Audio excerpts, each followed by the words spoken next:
신바람 사연 아파트. 오늘의 사연 시작하겠습니다. 안녕하세요. 사람 취급도 못 받던 며느리 자리 사표 내고 남편과 이혼한 이야기를 해보려고 이렇게 찾아왔습니다. 지금도 그때를 생각하면 열이 받아서 혈압이 오르네요. 한번 이렇게 털어놓으면 제 속이나마 조금 후련해질까봐 이렇게 사연을 보내게 되었습니다. 남편은 같은 회사에서 만났어요. 곁에서 보기에 항상 맡은 일에 최선을 다하고 주변 동료들과 대인관계도 좋은 사람이었습니다. 같은 부서였지만 업무적인 일로 대화를 나눈 것 외에는 딱히 인연이랄 게 없었는데 몇 년 뒤 제가 이직이 결정되면서 남편이 이렇게 헤어지는 게 참 아쉽지만 한편으로는 참 잘 됐다면서 제 연락처를 물어왔어요. 말하기를 회사에서 사내 연애를 싫어하는 눈치라 그동안 말을 못 꺼냈는데 제가 이직을 하게 되면 그런 눈치는 이제 안 봐도 되는 거 아니겠냐면서요. 그때 연락처를 건네줬던 게 인연이 되어서 그 이후로 남편을 밖에서 몇 번 만나게 되었습니다. 그때 느낀 건 남편이 자상하고 속이 참 깊은 사람이라는 사실이었어요. 그렇게 얼마 지나지 않아서 저희는 연애를 시작하게 되었고 또 그렇게 2년간의 연애 끝에 결혼 이야기까지 오가게 되었습니다. 다른 건 몰라도 제가 일 욕심이 있는 사람이었다 보니 맞벌이를 유지한다면 그리고 맞벌이를 하는 만큼 살림도 똑같이 맞살림을 하고 아이가 태어나게 된다면 육아도 서로 공동의 책임으로 같이 하겠다는 이야기를 나누고 그렇게 결혼을 하기로 약속을 했지요. 2년간의 연애를 했지만 그동안 둘이서만 만났지 서로를 가족들에게 인사를 시켰던 적은 없었어요. 일이 바빠서 둘이서 만날 시간도 부족했던 이유도 컸겠지만 솔직히 시간이 많았다고 해도 굳이 양가 가족들에게 서로를 인사시켜가며 만나지는 않았을 것 같습니다. 아무튼 시부모님을 그렇게 결혼 준비를 하면서 결혼 허락을 받기 위해 한 번, 상견례 때 한 번, 그리고 결혼식 준비를 하는 동안 두어 번 만난 게 전부였는데 그 정도 만났다고 충분히 사람들을 파악했다고 생각할 게 아니라 조금 더 시간을 두고 사람들을 알아볼 걸 그랬다는 후회가 들었습니다. 저희 시어머니가 제가 주변에서 보고 들은 시어머니하고는 아예 차원이 다른 역대급 시어머니라는 사실을 그때는 몰랐거든요. 이제 와서 생각해보면 시어머니가 아예 작정하고 처음부터 본 모습을 숨기지는 않았던 것 같아요. 가족 간의 화합이 가장 중요하다고 늘 노래를 불렀거든요. 나중에 우리 집 와보면 알겠지만 친가 외가 할 것 없이 온 가족들이 다들 사이가 끈끈하다며 저도 한 가족의 일원으로서 같이 잘 지냈으면 좋겠다. 뭐 그런 식으로 몇 번을 말하셨어요.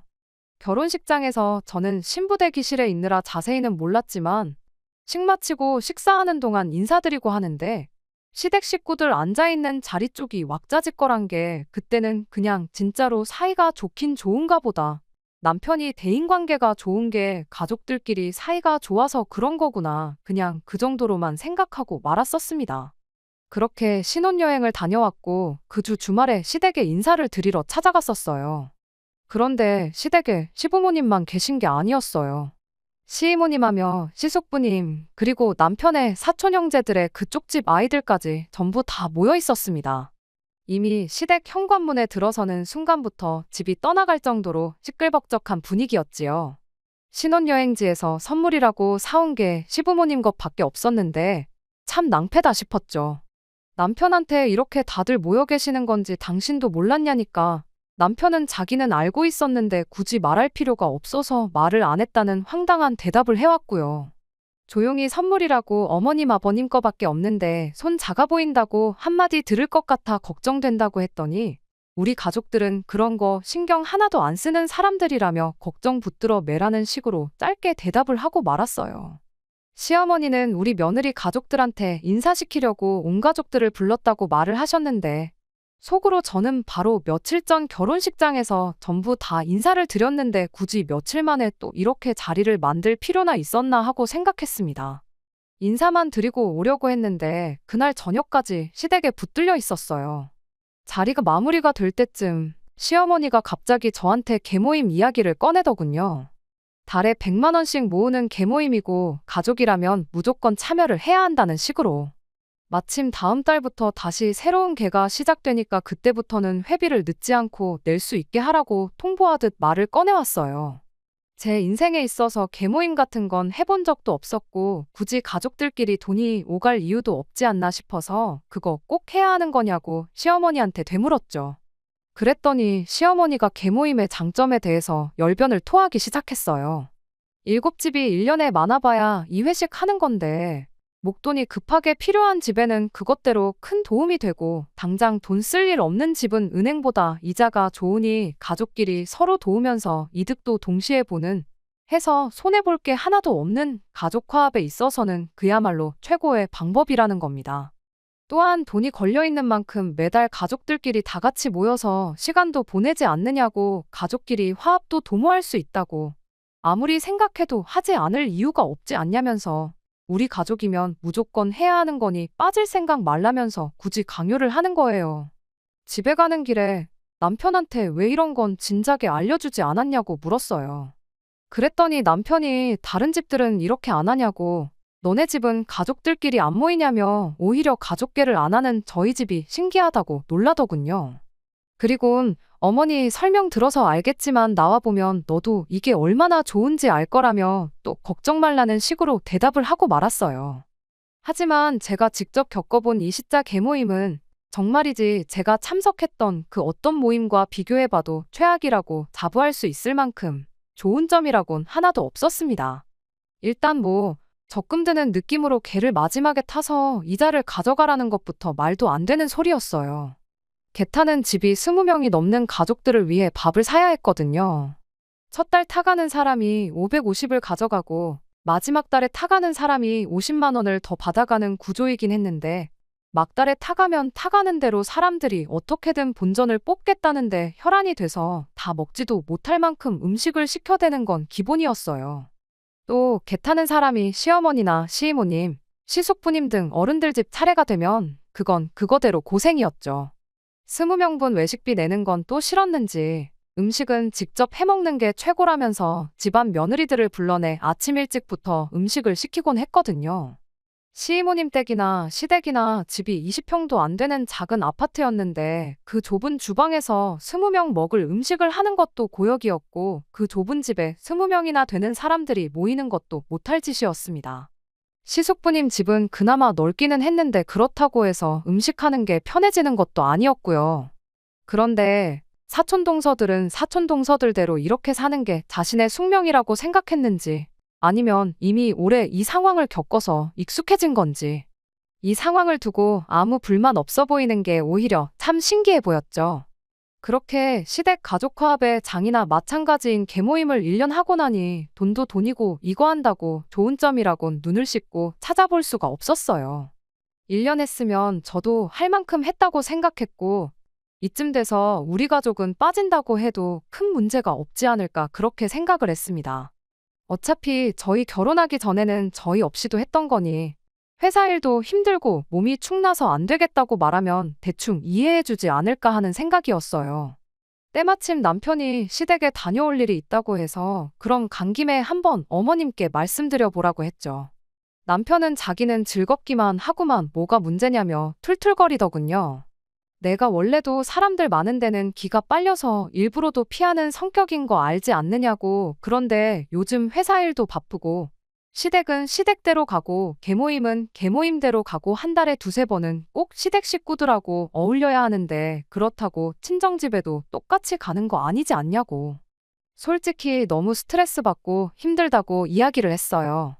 남편은 그 자리에서는 들어주는 척, 이해해주는 척을 하더니 정작 시댁에 가서는 시어머니한테 어떻게 전달을 한 건지 그날 저녁에 시어머니한테 전화로 한바탕 잔소리를 들어야 했습니다. 네가 어려울 때 도와주는 거 가족밖에 없다고. 회사에 충성해봐야 잘리거나 관두면 그만 아니냐던가. 친정도 내가 너 못 가게 했냐. 한 달에 쉬는 날이 10번은 될 텐데 네가 정성이 부족해서 친정을 안 다녀온 걸 왜 내 탓을 하느냐 하면서 생각이 있는 며느리라면 똑바로 처신 잘하라면서 온갖 성질을 부려대셨죠. 뭐라고 대꾸한들 시어머니 화만 돋우지 욕이나 괜히 더 먹겠네 싶어서 그냥 적당히 알겠다고 말하고 둘러댔습니다. 결국 매달 있는 시댁 계모임에 계속 참석을 해야 했지요. 남편도 별 도움이 안 되는 것 같고, 그럼 적어도 시어른들 차례가 왔을 때 새벽바람부터 나가서 음식하는 거라도 안 하면 그나마 달에 한 번씩 외식 다녀오는 기분이라도 나지 않겠나 싶어서 동서들을 포섭해 봐야겠다 싶었습니다. 그런데 참 사람이 간사하다는 걸 그때 알았어요. 그때가 시이모님 댁에서 계모임이 있던 날이었는데, 새벽바람부터 눈곱도 제대로 떼지 못하고 다 죽은 동태눈을 하고 음식하고 있는 동서들한테 이렇게 음식하는 거 불공평한 것 같지 않냐고 슬쩍 질문을 던졌습니다. 아니, 똑같이 계모임 하는데 우리 차례에는 꼭 외식을 해서 이자라고 몇십만 원 받아가지고 외식비로 100만 원을 쓰는 것부터가 말이 안 되지 않냐고요. 물론 집에서 음식을 해먹는다고 해서 재료값이 안 드는 건 아니지만 우리 노동력도 다 계산해야 하는 거 아니냐고 했죠. 막말로 시이모님 댁에서 계모임하면 시이모님이 직접 음식을 준비해 주시는 게 맞지 않냐고. 집도 좁은데 허리도 제대로 못 펴고 음식 준비하고 있는 거 힘들지 않냐? 남들은 요즘 제사 때문에 고부간이며 부부간이며 다퉈대서 있는 제사도 안 지내고 제사를 지내도 제사 음식 일부러 안 하고 사서 하고 그런다는데 우리는 제사를 지내는 것도 아닌데 한 바퀴 돌 때마다 3번씩 이게 뭐 하는 거냐고 했죠. 1년에 명절도 2번밖에 안 되는데 우리는 1년에 6번씩 제사를 지내는 거나 마찬가지다. 그러니까 다음부터 이렇게 와서 음식하라고 시키면 뭘 번거롭게 음식을 해서 먹냐고, 나가서 외식이나 하자고 하면 훨씬 낫지 않겠냐고 동서들을 꼬드겼어요. 하지만 그건 제가 제 무덤을 파는 것이나 마찬가지인 일이었습니다. 동서들이 같은 며느리 입장이니까 반드시 공감대가 있을 거라고 생각했던 저희 큰 오산이었죠. 그날 계모임이 끝나고 집에 돌아온 뒤 잘 때가 다 돼서 또 시어머니한테서 전화가 걸려왔어요. 이야기 다 들었다면서 너는 어떻게 가족들끼리 서로 좋자고 하는데도 이렇게 삐딱선이냐, 가족들끼리 이간질을 시켜서 불화를 조장하냐 하면서 온갖 소리를 다 들어야 했습니다. 동서들 2명이 자기들 시어머니인 시이모님한테 그새를 못 참고 계모임 끝나자마자 제가 꺼낸 말을 그대로 전했던 겁니다. 동서들이 세상 다 죽어가는 똥 씹은 표정으로 새벽바람에 끌려와서 음식하는 꼴을 보고 분명히 이 상황에 불만을 가지고만 있는 줄 알았는데 끌려와서 밥 차리는 일에 그렇게 책임감이 있고 자부심이 있는 줄은 생각도 못했어요. 그래서 저도 이판사판이다 생각해서 시어머니한테 말했습니다. 외식을 할 거면 다 같이 똑같이 하고 음식을 할 거면 모든 집이 다 같이 똑같이 하고 개주인 사람이 음식을 준비하는 게 이치상 맞지 않냐고 그렇게 따졌죠. 그랬더니 시어머니가 안 그래도 집이 좁아서 음식하는데 허리도 똑바로 못 펴고 힘들어한다고 들었다고 당신이 거기까진 생각을 못했다며 다른 방법을 찾아보겠다고 한마디 하는 거 아니겠어요? 그때는 저도 내가 뭘 잘못 들었나 싶었습니다. 말 한마디 했다고 호락호락하게 넘어갈 사람이 분명 아닌데 생각보다 너무 빠르게 수긍을 해가지고 말이죠. 그래도 한바탕 질렀더니 진심이 통한 건가? 사실 시어머니가 생각보다 이야기가 잘 통하는 사람은 아닐까. 그냥 며느리들이 힘들어하는 걸 몰라서 그랬던 건데 나 혼자 괜히 며느리들을 부려먹는다고 오해한 건 아닌가. 따지고 보면 시어머니도 과거에는 며느리였을 테니 그 공감대가 어느 정도 있지 않을까. 그 짧은 시간 동안 그런 5만 가지 생각이 다 들었어요. 시어머니는 더 좋은 방법을 어른들끼리 한번 상의해보겠다시며 그렇게 전화를 끊으셨고요. 그렇게 전화 끊고 나서 잠에 들려니 괜히 생각만 더 깊어졌지요. 내가 괜히 시자 들어간다고 어렵게 생각하고 나쁘게만 생각했나. 사실 가족끼리 그냥 사이좋게 지내는 걸 바라시는 좋은 분인데 나랑 성격이 다른 걸 가지고 너무 거부감을 가진 건 아니었나. 자기 반성까지 하면서 다음부터는 시댁에 더 잘해야겠다 그런 다짐까지 하고 나서야 겨우 잠에 들 수 있었어요. 그리고 그날 이후로 나름 평소보다 더 살갑게 시어머니한테 안부 전화도 드리고 그랬죠.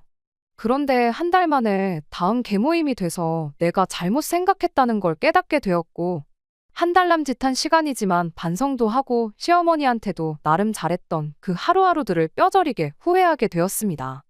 그날은 시어머니 집에서 계모임이 있던 날이었어요. 평소 같으면 전날 저녁부터 해서 다음날 새벽 몇 시까지 시댁으로 오라니 말라니 난리도 아니었거든요. 그런데 언제까지 오라는 연락이 없는 걸로 보아 내 진심이 통했구나 싶었습니다. 그리고 2번 다시 계모임 하는 거에 대해서 불만을 말하지 말아야겠다고까지 생각했죠. 그런데 그 다음날 새벽바람에 초인종을 눌러대는 소리에 잠에서 깼어요. 뭔가 하고 인터폰을 눌렀더니 화면 안에 시어머니며 시이모님이 왜 이렇게 아침잠이 많냐면서 잠 깨는데 너무 오래 걸리는 거 아니냐고 빨랑 문부터 열라고 아주 난리더라고요. 잠이 덜 깬 상황에서 영문도 모른 채 현관문을 열어줬는데 인터폰으로 보이던 시어머니와 시이모님 뒤로 아버님, 이모부님의 동서들, 아주버님들, 온 식구가 전부 다 우르르 저희 집으로 몰려들어왔어요. 아주버님들 손에는 양손 가득 음식 재료들이 들려 있었습니다. 이게 무슨 상황인가 도무지 파악이 안 되는 와중에 시어머니가 한마디 하더라고요. 집이 좁아서 음식하기 싫다지 않았냐고, 그러니까 비교적 넓은 너네 집으로 왔다고요. 앞으로 넓은 집 두고 좁은 집에서 모일 필요가 뭐가 있냐고 계모임 장소를 저희 집에서 하면 딱 좋겠다는 겁니다. 그게 시어머니 차례건 시이모님네 차례건 동선의 차례건 그런 건 묻고 따질 것도 없이 말이에요. 그리고 앞으로는 외식하지 말고 공평하게 직접 음식을 해먹는 쪽으로 하는 게 좋겠다고 하더니 아주버님들 손에 들려있던 음식 재료들을 저한테 전부 몰아주더군요. 그러더니 개주가 음식을 준비하는 게 맞다고 하지 않았냐고 그날 전화로 했던 제 말투를 흉내내면서 빈정거리면서 한마디 하는 거예요. 개주는 아니지만 너네 집에서 앞으로 계모임을 하는 만큼 음식 재료값은 면제해주겠답니다. 그거 면제받는 것만 해도 돈이 얼마인 줄 아냐고. 그러니까 따지고 보면 그렇게 돈을 아끼게 되는 게 제가 매달 개 탄 거나 마찬가지라는 거예요. 그러니까 계모임을 너네 집에서 하는 만큼 너가 개주라고 생각하고 음식을 준비하면 되겠다더군요. 감자탕거리가 있으니 들통으로 집에 갈 때 각자 저녁 한번 먹을 만큼 덜어갈 수 있게 넉넉하게 끓이고 장보다 보니까 쭈꾸미가 물이 참 좋아서 그것도 잔뜩 사왔다고. 절반은 매콤하게 볶아서 내고 절반은 숙회로 삶아서 내오라고 하더니 할 말 다 하고 나서 지들끼리 시시덕거리고 저희 집 거실에 둘러앉아서 TV를 켜더군요. 새벽바람인데 TV만 보고 있긴 심심하다며 저보고 술이랑 과일이나 간식 같은 것 좀 내오라는 겁니다. 남편은 그 와중에 새벽에 눈 뜨자마자 아주버님들 꼬드겨서 집 근처에 24시간 하는 데가 있으니 거기 가서 당구 좀 치고 오자고, 그리고 오는 길에 술도 좀 사와야겠다며 시어머니한테 돈 얼마 타가고는 그 길로 내빼더군요. 이게 무슨 상황인가 싶은 와중에 동서들이 망연자실 부엌에 서 있는 저한테 다가오는 겁니다. 그래도 고자질한 게 찔리긴 찔려서 도와주려는가 보다 싶었는데 그게 아니었어요. 저 때문에 자기들 편하게 됐다고 참 고맙다고 하면서 아침 일찍부터 와서 피곤해 죽겠는데 잠깐 눈 좀 붙이게 바닥에 깔 이불이랑 덮을 것 좀 꺼내다 달라는 겁니다. 오늘은 동서 놀래켜주려고 일찍 온 거지 다음부터는 이렇게 새벽바람에 찾아올 일은 없을 거라면서 저보고 고생 좀 하라나요. 세상에 같은 며느리 처지라고 동지들이라고 생각했던 사람들이 고자질을 한 것도 모자라 이제는 저 시자들과 한통속이 돼서 저 하나만 부려먹으려는 속셈이 뻔히 보였어요. 차라리 시어머니가 주장하는 것처럼 가족들 간의 화합을 위해서라면 기꺼이 새벽바람에 음식 몇 번 하는 거 아무것도 아니라고, 어려운 거 아니라고 그렇게 한마디만 말했었다면 제가 아무 말도 않겠는데 어떻게든 음식을 하는 쪽이 아니라 차라리 외식을 하는 쪽으로 이야기해보자고 했을 때는 그렇게 경청해놓고는 모든 책임을 저한테 떠넘기고 자기들 한몸 편해질 것 같은 기회가 생기니 그걸 놓치지 않고 이용해 먹는 걸 보니 사람이 참 이렇게 간사할 수 있나 싶더라고요. 그리고 같은 며느리 처지라고 사람을 너무 쉽게 믿었던 제 자신한테도 반성을 하게 되었죠. 아무튼 그날은 더럽지만 뭐 일이 이렇게 된 거 내쫓아버릴 수도 없는 노릇이고 그냥 제가 할 수 있는 만큼 해서 그 날을 넘겼어요. 혼자서 그 많은 걸 하려니까 시간이 한참 걸렸는데 나중 가선 자기들도 배가 고파졌는지 간단한 건 조금씩 도와주고 그랬거든요. 하지만 이번에 도와줬다고 해서 다음번도 도와주리란 법은 없으니 이 상황을 그냥 넘겨서 안 되겠다는 생각이었어요. 그러다 문득 남편은 온 가족이 이렇게 우리 집에 말도 없이 쳐들어오는 이 상황을 몰랐을까 하는 생각이 들더라고요. 계모임 끝나고 나서 남편한테 따지듯 물어봤는데 알고는 있었지만 자기도 이렇게 하지 않으면 제가 정신을 차리지 않을 거라 생각해서 함구하고 있었다는 말도 안 되는 소리를 하는 겁니다. 나중에 가선 이게 다 제가 자초한 일이라며 제 탓을 하기까지 하는 거예요. 온 가족이 다 같이 화목하게 지내려고 하는 건데 저 혼자서 물을 흐리는 거라나요? 어떻게든 가족 모임을 빠지거나 편하게만 하려고 하지 말고 이왕 이렇게 된 김에 진짜로 이 가족의 일원이 된 모습을 보여주라는 조언까지 해주더군요. 지성이면 감천이라고 아마 어머니도 그렇고 다른 친척들도 그렇고 열심히 노력하는 모습을 보여주면 마음이 풀릴 거라고요. 이렇게 앞으로 평생 계모임을 우리 집에서만 가지지는 않을 것이다. 너의 진심이 통하는 그날에 예전처럼 다시 각자 집에서 계모임을 갖게 될 테니 그때까지 다른 가족들한테 인정받을 생각을 하라는 말만 할 뿐이었어요. 결혼 전 그렇게 자상할 수가 없고 저만 아는 그런 사람이었는데 그런데 남편에겐 그런 저보다도 소중한 게 가족들이었다는 사실을 알게 되니 그게 그렇게 실망스러울 수가 없었네요. 그리고 왜 이런 본 모습을 결혼 전에는 몰랐을까 하는 후회와 함께요.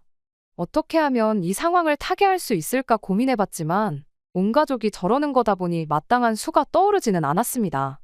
내 편이라도 하나 있으면 모르겠는데 남편이라고 하나 있는 건 처음부터 남의 편이었으니까 말이에요. 그러는 와중에 일이 또 터져버리고 말았어요. 주말만 되면 이틀 내내 시어머니가 저희 집에 찾아오기 시작했거든요. 그날 저 혼자 음식 준비할 때 보니까 손이 느려가지고 온 가족이 굶어 죽기 딱 좋겠다며 여러 명 먹을 음식 하는 법을 알려주겠노라고 찾아오신 거예요. 그래도 음식할 때 필요한 것들은 당신 돈으로 직접 사가지고 오긴 했습니다. 그렇게 20인분 음식을 한참 해놓고 있으면 점심 느즈마키에서 온 가족들이 약속이라도 한 듯 저희 집 들러서 음식도 덜어가고 그랬어요. 주말 이틀 내내 왔다 보니 똑바로 쉬는 날도 없었어요. 그냥 아무것도 안 하고 주말을 편히 쉬어도 체력이 모자랄 판에 한 달에 한 번 있는 계모임이 아니라 매주마다 시어머니한테 그렇게 시달려야 했으니 몸이 축나지 않을래야 않을 수가 없었죠. 결국엔 그렇게 한 달을 넘기고 다시 계모임이 있는 날 전날인 금요일 오전부터 온몸에 오한이 느껴지고 열이 펄펄 끓기 시작했습니다. 이랬다간 정말 쓰러지겠다 싶어서 회사에 일하다 말고 반찬해서 병원까지 다녀왔어요. 처방받은 약 먹고 한숨 푹 자고 일어났는데 얼마나 몸이 축나 있던 건지 평소였으면 약 먹고 푹 자면 어느 정도 괜찮아졌던 몸이 도무지 제 말을 들을 생각을 안 듣더라고요. 그 와중에 남편은 퇴근하고 와가지고는 내일이 계모임인데 내일까진 다 나아야 할 텐데 이러고 있는데 몸만 멀쩡했으면 그 말 듣자마자 뒤통수라도 한 대 후려갈겼을 텐데 그럴 힘마저도 없었습니다. 계모임이 있어서 그 책임감에 그런 건 아니지만 그래도 어떻게든 컨디션 찾아보겠다고 혼자서 죽 끓여 먹고 처방받은 약 먹고 그리고 다시 잠을 청했어요.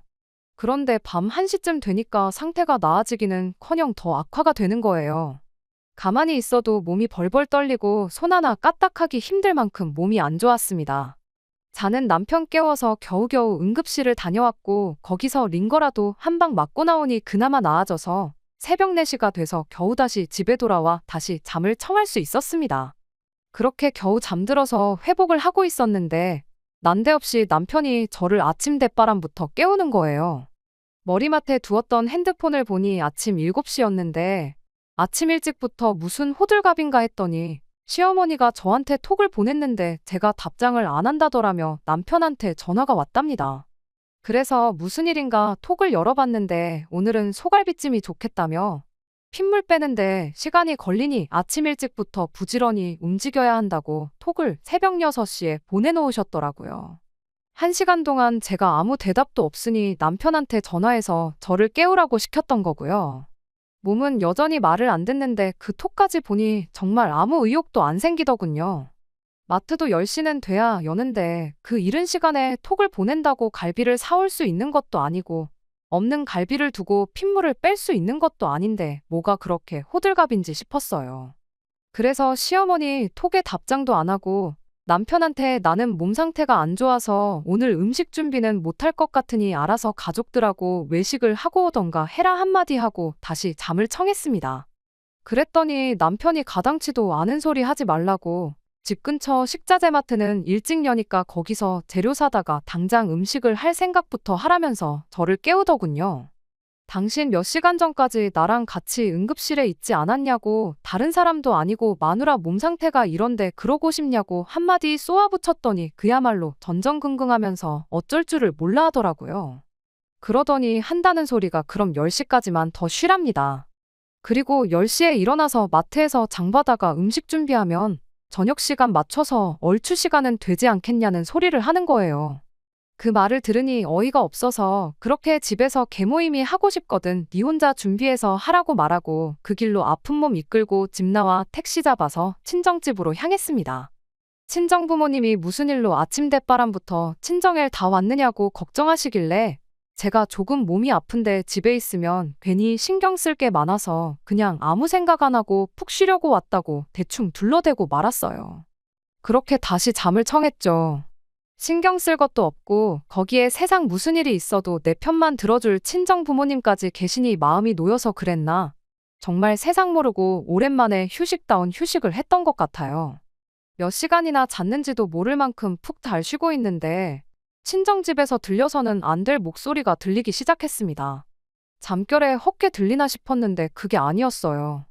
친정어머니가 이게 경우 없게 무슨 짓이냐고 한마디 하는 말에 정신이 퍼뜩 들어서 그 길로 방문 열고 뛰쳐나가 보니 현관문에 시어머니는 물론이고 나머지 시자들까지 전부 해서 친정집을 쳐들어온 겁니다.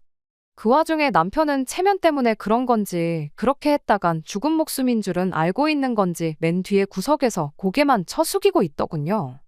제가 시어머니한테 이건 무슨 상황이냐고 뭐 하자는 거냐고 따져 물었더니 시어머니가 어떻게 며느리가 돼서 가족 행사에 내뺄 생각만 하냐고. 장꾀 부려도 소용없다며 친정 부모님 계시는 건 아랑곳하지도 않고 고래고래 소리를 지르더군요. 그러면서 내가 너만 할 때는 몸이 내일 죽을 만큼 아파도 진통제 먹고 버텨가면서 가족들 음식을 준비했다고 하면서 이미 자기 때부터 계속 이어온 가족들의 전통인데 그깟 감기 좀 걸렸다고 그냥 넘어갈 생각 말라면서 아파서 죽을 것 같아도 밥하다가 죽으라는 소리를 하는 겁니다. 자식이 못하겠으면 그 부모가 책임져야 하지 않겠냐며 당장 튀어나오지 않으면 개모임을 저희 친정집에서 해야겠으니 그러기 싫으면 당장 튀어나오라는 거예요. 그렇게 20명 떼거지로 데리고 오면 저희 친정 부모님이 무서워서 저를 집에 돌려보낼 줄 알았던 걸까요? 친정아버지가 이게 무슨 말도 안 되는 헛소리냐며 창고에서 골프채를 꺼내가지고 오셨습니다. 내 집에 발 한 발짝이라도 들여만 보라고 그 길로 아주 그 다리는 평생 다 쓴 줄 알라며 강하게 나오니 그제서야 시어머니도 사람 잘못 건드렸구나 싶었는지 현관문이 떨어져 나가라 지르던 목소리를 낮추더군요. 그러더니 저희 부모님한테 한다는 소리가 어쨌든 오늘은 가족들한테 중요한 날이니 저만 집으로 돌려보내면 자기들도 더 말썽 부리지 않고 조용히 돌아가겠다면서 저희 아버지를 설득하려고 들더라고요. 목소리 낮추고 개소리를 정중하게 한다면 또 저희 부모님이 이 어이없는 상황에 노여움을 푸시고 좋게 좋게 저를 돌려보내줄 줄 알았던 걸까요? 당연한 반응이었겠지만 친정아버지께서는 어디 데려갈 테면 데려가 보라고 강하게 나오셨어요. 얼마나 중요한 날인지는 모르겠지만 초상날보다 중요하겠냐며 오늘을 바로 그날로 만들어주겠다 한마디 하시면서 손에 들고 있는 골프채를 번쩍 들으시니 20명이 모여있는 그 상황에 아무도 저희 아버지한테 찍소리도 못하고 가만히 있을 뿐이었어요. 안 되겠다 싶었는지 더 말은 안 하고 오늘은 특별히 사정을 봐주겠다며 집으로 돌아가더라고요. 그 와중에도 오늘은 봐준다는 식으로 말하는 게 그 와중에 자존심은 지키고 싶었나 봅니다. 도망가는 시자들을 뒤로 한 채 친정아버지가 저희 남편만 콕 집어서 남으라고 한마디 하셨어요. 이 소란이 다 뭔지 제대로 설명해야 할 거라 하는 말에 남편이 겁이라도 먹은 건지 사시나무 떨듯이 벌벌 떨기 시작했죠. 그래도 친정 부모님께서는 남편을 추궁하기 전에 저랑 이야기 나눌 기회를 먼저 주셨어요. 이미 상황 자체가 남편한테 미안하다 사과 한마디 듣는다고 끝날 상황은 아니었지만 그래도 부부간의 문제니 둘이서 해결하기를 바라셨었나 봐요. 남편도 이 상황에 저랑 결혼 생활을 이어가기는 글렀다 싶었는지 갑자기 잔병치레 한 번 없던 제가 아프다고 하는 게 개모임 하기 싫어가지고 꾀병을 부리는 줄 알았다고 하는 겁니다. 친정집에 가족들을 끌고 온 건 자기가 맞긴 하지만 자기는 애초에 저만 데리고 나와서 가족들끼리 외식을 하러 가자고 할 생각이었다네요. 그래서 저만 데리고 나가려고 혼자 친정집으로 올라올 생각이었는데 시어머니가 괘씸한 며느리한테 본때를 보여줘야겠다며 난데없이 따라 올라온 거고 다른 사람들은 재밌는 구경이라도 하겠구나 싶어서 쫓아 올라온 게 아니겠냐고 설명하는 겁니다.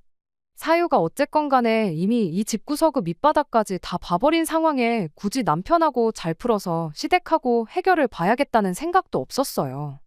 더 이야기할 것도 없겠다 싶어서 그 자리에서 남편한테 이혼하자는 소리를 꺼냈습니다. 그런데 남편이 이혼은 또 무슨 이혼이냐며 그렇게는 못 해주겠다며 제 앞에 싹싹 빌기 시작했어요. 그 꼴을 본 친정아버지께서 이미 20명 가까이 되는 사람들을 이끌고 저를 끌고 가겠다고 이 집에 찾아왔을 때 이혼당할 수도 있겠다는 생각은 못했느냐고 싹싹 빌 만큼 잘못한 일이면 진작부터 안 하면 좋았을 거 아니냐 한마디 호통을 치시니 아버지가 설마 자기한테 해코지라도 하겠다 싶었는지 그제서야 슬쩍 자리에서 일어나고는 알겠다 대답하고 집으로 돌아가더군요. 그 와중에 시어머니는 끝까지 자기 자존심이 더 중요했던 건지 가족끼리 다 같이 화목하게 지냈으면 하는 마음에 만든 모임인데 그 진심을 못 알아주고 내뺄 생각만 하는 제가 잘못한 거라며 끝까지 제 탓을 했어요. 당신도 집에 소란만 만드는 며느리를 가족으로 두고 있을 수는 없다면서 고집을 부려준 덕분에 그래도 이혼하는 데 있어서 그 어떤 잡음도 없이 빠른 이혼을 할 수 있었습니다. 그거 하나만큼은 다행이지 않을까 싶어요. 결혼 생활은 1년 반, 거의 2년 가까이 했지만 맞벌이 한다고 두 사람 사이에 애가 있던 것도 아니고 그 짧은 사이에 못 볼 꼴은 못 볼 꼴대로 다 봤으니 단 한 점의 후회조차 남지 않아 마음이 참 후련했네요. 그렇게 남편과 완전히 갈라서게 되었습니다. 이혼해서 다시 남남이 된 만큼 시어머니고 남편이고 다시 연락할 일도 없을 줄 알았는데 정말 생각지도 못한 사람들이 번갈아 가면서 저한테 연락을 해왔습니다.